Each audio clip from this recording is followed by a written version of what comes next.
சிம்ம ராசி அன்பர்களுக்கு இந்த 2026 என்ன மாதிரியான பலன்கள் கொடுக்கும் நம்ம பார்க்கணும். ஏன்னா இந்த காலகட்டம் நிறைய பேர் மனசில் இந்த அரசியல் ஈடுபாடு இருந்திருக்கும். அரசியலில் போய் ஏதோ ஒன்று பண்ணணும், அரசியலில் போய் மக்களுக்கு சேவை பண்ணணும், அப்படி இப்படின்னு சொல்லி ஏதோ ஒரு விஷயங்கள், ஏதோ ஒரு அரசியல் ஈடுபாடு, அரசியல் சார்ந்த விஷயங்கள் மக்கள் மனது பயணிக்கும். ஸோ அந்த விஷயங்கள் எல்லாமே இந்த காலகட்டத்தில் நிறைவேறுவதற்கான விஷயங்கள். நிறைய பேர் இந்த காலத்தில் புதிய சிவாலயங்கள், சித்தர் தரிசனம் போய் பார்ப்பதற்கு சிவ வழிபாடு செய்வாங்க. நிறைய பேர் சிவ வழிபாடு செய்ய தொடங்குறதுக்கான வாய்ப்பு இருக்குது. இதனால் என்னென்னாக்கா நீங்கள் உங்களோட பேசியே மாய்க்கக்கூடிய ஒரு ஆளாக மாறப்படுது. ஏன்னா உங்கள் பேச்சில் பார்த்தீங்கன்னா ரொம்ப ஆன்மீகம் இருக்கும். அந்த ஆன்மீகத்தின் மூலமாக உங்களுடைய தொழிலாக மாதிரி அதையே உங்கள் லாபத்தை அதிகரிக்கக்கூடிய ஒரு விஷயமா இருக்கும்.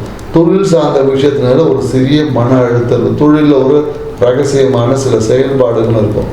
நீங்கள் எடுத்த முயற்சிகள் எல்லாமே இந்த காலகட்டத்தில் வெற்றி அடையக்கூடிய விஷயமா இருக்குது. வாழ்க்கை துணையில் பார்த்தீங்கன்னா கணவன் மனைவி உறவில் ஒரு சிறிய கசப்பு இருந்திருக்கும். ஸோ அந்த கசப்பு மாதிரி இனிக்கக்கூடிய ஒரு வருடமாக தான் இந்த ஆண்டு இருக்குது. அதே போல் எனக்கு சில நண்பர்களோட ஒரு கருத்து வேறுபாடு இருக்கும். அந்த நண்பர்கள் எல்லாமே உங்களை புரிந்து கொண்டு உங்களுடன் மீண்டும் இணைந்து அவங்க வாழ்க்கையை சிறப்பாக்கக்கூடிய ஒரு ஆண்டாக இருக்குது. ஸோ இந்த ஆண்டு உங்களுடைய ஆசைகளை நிறைவேற்றக்கூடிய ஆண்டாக இருக்குது. ஹாப்பியாக இருங்க. அனைவருக்கும் 2026 ஆங்கில புத்தாண்டு நல்வாழ்த்துக்கள்.